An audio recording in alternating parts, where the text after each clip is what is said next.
আমি আজি যোৱা 14 তাৰিখে 14 আগষ্টৰ দিনাখন ডক্টৰ মৌমিতাৰ যিটো মৃত্যু হ'ল অপৰাধীবিলাকে হত্যাৰ কাৰণে চেষ্টা কৰি দলবদ্ধভাৱে তেওঁলোকে হত্যাৰ কাৰণে যি প্ৰচেষ্টা কৰিলে তেওঁ হত্যা হ'ল। সেইটোৰ কাৰণে আমি আজি আমাৰ সমগ্ৰ ভাৰতবৰ্ষত স্বাধীন দেশৰ নাৰী হিচাপে বা মহিলা হিচাপে আমি সুৰক্ষিত বুলি ক'বলৈ আমাৰ বৰ এটা চিন্তনীয় বিষয় হৈছে। গতিকে এই বিষয়টোক আমি কেনেধৰণে ঘটনাবিলাক অকল বিৱৰণ কৰি বা সভা পাতি সমাপ্ত নাৰাখি আমি চৰকাৰক কঠোৰভাৱে তেওঁলোকে শাস্তি দিব লাগে আৰু অন্য ৰাষ্ট্ৰৰ যেনেধৰণে শাস্তি দিয়ে ঠিক তেনেধৰণে আমাৰ অপৰাধীয়ে শাস্তি পাওক বুলি আমি ভাবি এই সভাখন আৰম্ভ কৰিছোঁ, আয়োজন কৰিছোঁ। নমস্কাৰ, মই অসম গোৰ্খা সন্মিলনৰ উদ্যোগত গঠন হোৱা মহিলা প্ৰকোষ্ঠৰ অসমৰ আহ্বায়িকা মীনা খাতি। মই ধন্যবাদ জনাইছোঁ গোৰ্খা টুডে 24x7ক আজি মোক ইয়াত লগ কৰি সোধাৰ বাবে যে মহিলা কিয় আজি অসুৰক্ষিত। আমি দেখি আহিছোঁ যে যি বৰ্বৰতাৰে আমাৰ 14 তাৰিখে যিটো ঘটনা ঘটি গ'ল আমাৰ এগৰাকী মহিলাৰ ওপৰত, আমাৰ এগৰাকী সুসন্তানৰ ওপৰত, সেই তেনেকুৱা এটা বৰ্বৰ ঘটনাই আমাক জোকাৰি গ'ল। আচলতে আমি মৰ্মাহত হৈছোঁ, কিয়নো তেনেকুৱা এটা ঘটনা আমাৰ স্বাধীন ভাৰতত হৈছে। আমি কি ভাবি আমি নিজকে স্বাধীন দেশৰ বাসিন্দা বুলি ভাবিম য'ত আমি এগৰাকী মহিলা নাৰী সুৰক্ষিত নহয়, য'ত এগৰাকী নাৰীয়ে সুৰক্ষিত নহয়। আমি স্বাধীনভাৱে মুক্তভাৱে যোনজন ঘূৰিবই নোৱাৰোঁ, ফুৰিবই নোৱাৰোঁ, ওলাবই নোৱাৰোঁ, আমি কেনেকৈ মানি ল'ম আমি স্বাধীন দেশৰ নাগৰিক বুলি। আমি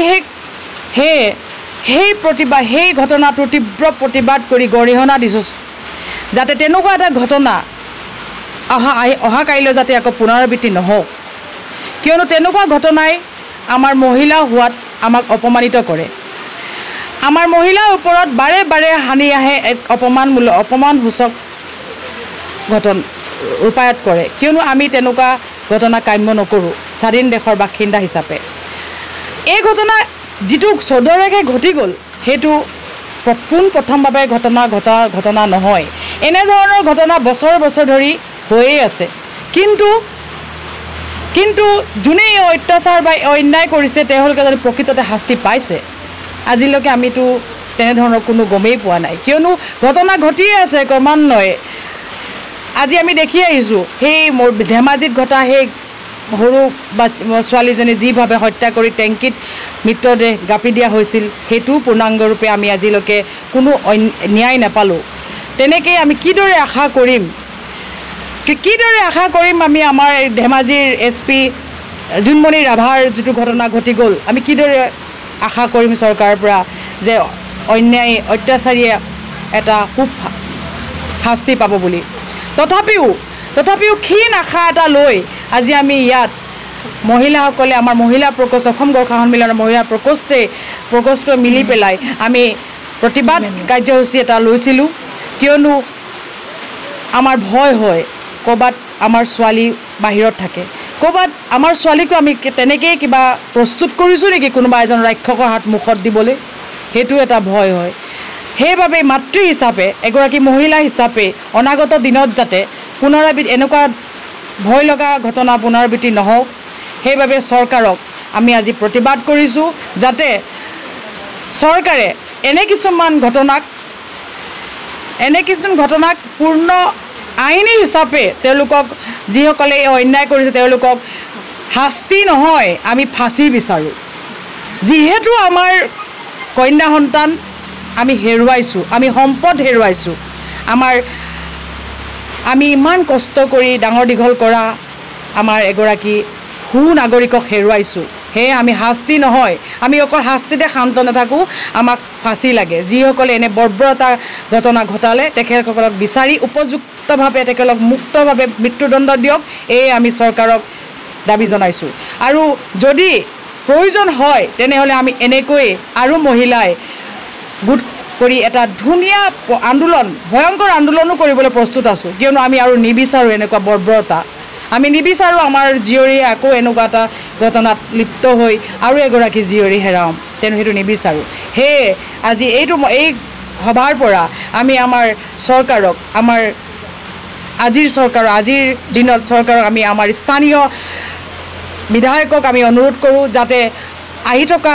দিনত যাতে এনেকুৱা ঘটনা পুনৰাবৃত্তি নহওক আইনীভাৱে সুৰক্ষা দিয়ক আৰু চৰকাৰৰ এটা বিহিত ব্যৱস্থা লওক আৰু আমি অনুৰোধ জনাওঁ তেওঁলোকক যে তেওঁলোকে যদি আমাৰ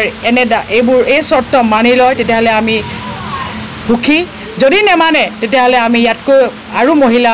আমি গোটেই অসমৰ পৰা শদিয়াৰ পৰা ধুবুৰীলৈকে আমি মহিলা একত্ৰিত হৈ আমি চেষ্টা কৰি আছোঁ আমি মহিলা একত্ৰিত কৰি ৰাজপথত নামিবলগীয়া হ'লেও আমি নামিম সেয়ে আমাক বিচাৰ লাগে উপযুক্ত বিচাৰ লাগে যিটো বিচাৰে আমাক অহা প্ৰজন্মক আমাৰ অহা প্ৰজন্মক যাতে এটা সুবিচাৰ দিয়ে আমি যাতে আমাৰ জীয়ৰীসকলকো মুক্ত মনে এৰিব পাৰোঁ সেইটো এটা আশা কিন্তু মই জনামতে আমাৰ মহিলাসকল কোনোপধ্যে সুৰক্ষিত নহয় কিয়নো ভয় হয় অকলে ক'ৰবাত বাইকত যাবলগীয়া হয় এতিয়া গুৱাহাটীৰ নিচিনা মহানগৰীত আমাৰ ছোৱালীয়ে বাইকত যাবলগীয়া হয় ৰেপিডো মাতি যাবলগীয়া হয় কিন্তু দুৰ্ভাগ্যজনক কথা সেই ৰেপিডো মাতি গন্তব্যস্থানত নোপোৱাৰ আগতে এনেকুৱা এটা ঘটনা ঘটি যায় যাক আমি ভাবিব নোৱাৰোঁ সেনেকুৱা এখন দেশত বা এখন মহানগৰত যদি সেইটো হ'ব পাৰে য'ত আমাৰ আইনী ব্যৱস্থা ইমান কটকটীয়া য'ত আমাৰ বিধায়কসকলে বিচৰণ কৰে তেনেকুৱা এটা জেগাত যদি আমাৰ মহিলা বা আমাৰ ছাত্ৰীসকল অসুৰক্ষিত তেতিয়াহ'লে আমি আৰু কি আশা কৰিব পাৰোঁ সেয়েহে আজি পুনৰ আমি এই সভাৰ পৰা অনুৰোধ জনাওঁ যাতে চৰকাৰে অপৰাধীক বিহিত ব্যৱস্থা কৰি ফাঁচীৰ ব্যৱস্থা কৰে যেন যিহেতু এই বিজেপি চৰকাৰে দেখোন কৈ থাকে যে বেটি পঢ়াও বেটি বচাও শ্লোগান তেওঁলোকক কি ক'ব কওঁতে কয় এষাৰ কৰে এষাৰ হৈছে সেইটোৱেই আমি অতদিনৰ পৰা তেখেত এই এটা বৰ ডাঙৰ এটা পাইছিল শ্লোগান বেটি বচাও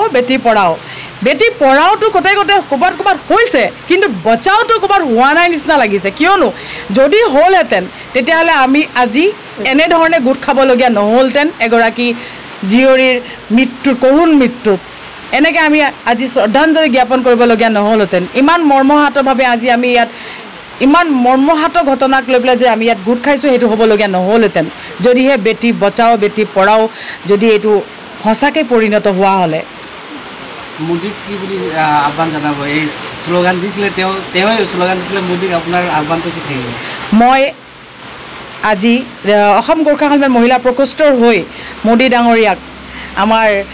পৰম পূজনীয় মোদী ডাঙৰীয়াক ইয়াৰ পৰা আহ্বান জনাওঁ যাতে যিষাৰ কথা যিটো শ্লোগানে গোটেই দেশখন কঁপাই গৈছিল সেই শ্লোগান যাতে প্ৰযোজ্য হওক যাতে আমাৰ আহি থকা আমাৰ জীয়ৰী বোৱাৰীয়ে যাতে মুক্তভাৱে বিচৰণ কৰিব পাৰক ক'তো যাতে ভয়ে নহয় কিয় শংকা আৰু ভয়ত গ্ৰাসিত হৈ আমি আৰু জীয়াই থাকিব নোৱাৰোঁ সেয়ে আজি এই মঞ্চৰ পৰা মই মোদী ডাঙৰীয়াক আহ্বান কৰিব বিচাৰোঁ তেখেতে যোনটো শ্লোগানে গোটেই ভাৰতবৰ্ষ ইমূৰৰ পৰা সিমূৰলৈ কঁপাই গৈছিল সেই ফাঁকি শ্লোগানে যাতে